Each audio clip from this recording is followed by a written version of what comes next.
Para entender los sucesos de la Semana Trágica hay que contextualizar la política catalana. Desde el principio del siglo XX esta política se había complicado y radicalizado. Por un lado teníamos los nacionalistas de la Lliga Regionalista, de Prat de la Riba y de Cambó, que ya hemos dicho que eran opción mayoritaria, y que junto con el sector republicano de Salmerón fundaron Solidaritat Catalana. Otro partido importante va a ser fundado también por otro republicano, en este caso Alejandro Lerroux, que fundó el Partido Republicano Radical,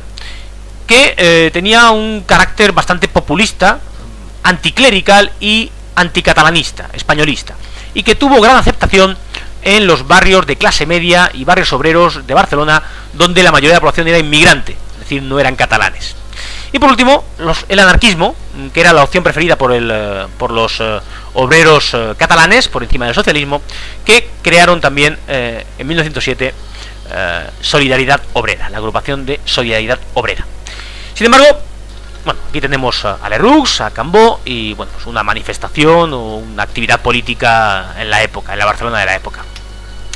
Sin embargo, el origen de la Semana Trágica hay que buscarlo en Marruecos. La zona del Rif es lo que le había quedado a España en la conferencia de Algeciras, donde tenían que implantar su protectorado, pero era una zona agreste, una zona con población hostil, difícil de controlar, y algunos de los pueblos de las tribus que allí vivían, las llamadas cabilas, pues se rebelaron contra los españoles, e incluso unas de ellas atacaron a unos trabajadores españoles que estaban construyendo un puente y mataron a 6 de ellos. Maura entonces decidió que había que reforzar la presencia militar española en Marruecos y decidió mandar un contingente de reservistas, no de soldados en activo, sino de reservistas, en concreto de Madrid y de Barcelona. Bien, el sistema de reclutamiento de la época era tremendamente injusto, puesto que se podía pagar una cantidad, se podía redimir la incorporación a filas mediante el pago de una cantidad, es decir, alguien pagaba 6.000 reales, que era una cosa que tenían prácticamente solo los burgueses, los ricos,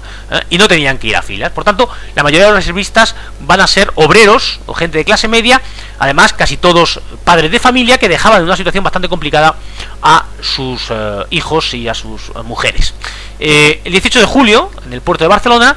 embarcan estos reservistas en medio de protestas, al grito de que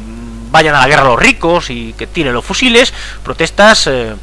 alentadas por grupos radicales como el de Lerroux y secundadas por las organizaciones obreras. Hasta que el 26 de julio, Solidaridad Obrera comienza una huelga general en Barcelona, que derivó en una insurrección callejera, con levantamiento de barricadas y con la quema de conventos e iglesias. Este carácter anticlerical sobre todo vino determinado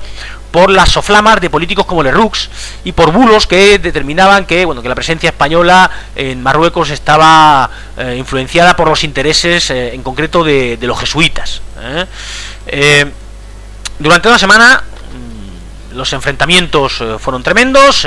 El gobierno de Maura declaró el estado de guerra y utilizó a la policía, sobre todo al ejército, para acabar con la insurrección. El balance de la Semana Trágica fueron más de un centenar de muertos, numerosos heridos y, sobre todo, grandes destrucciones materiales.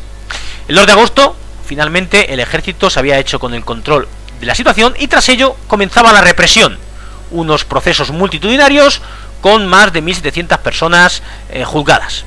De esas 1.700, 11 fueron condenadas a muerte, aunque solo fueron ejecutadas 5 de ellas. Precisamente el caso más polémico y que más indignación provocó fue el fusilamiento del anarquista y pedagogo Ferrer y Guardia, que después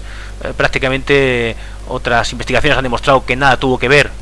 en la Semana Trágica y en cambio fue fusilado entre la indignación popular y además con tremendas protestas internacionales fuera de España frente a esta injusticia. Las consecuencias de la Semana Trágica, pues cayó el gobierno de Maura, sustituido, como he dicho antes, por Canalejas. Se determinó la alianza de republicanos y socialistas para intentar derribar el sistema y se creó por parte de los anarquistas,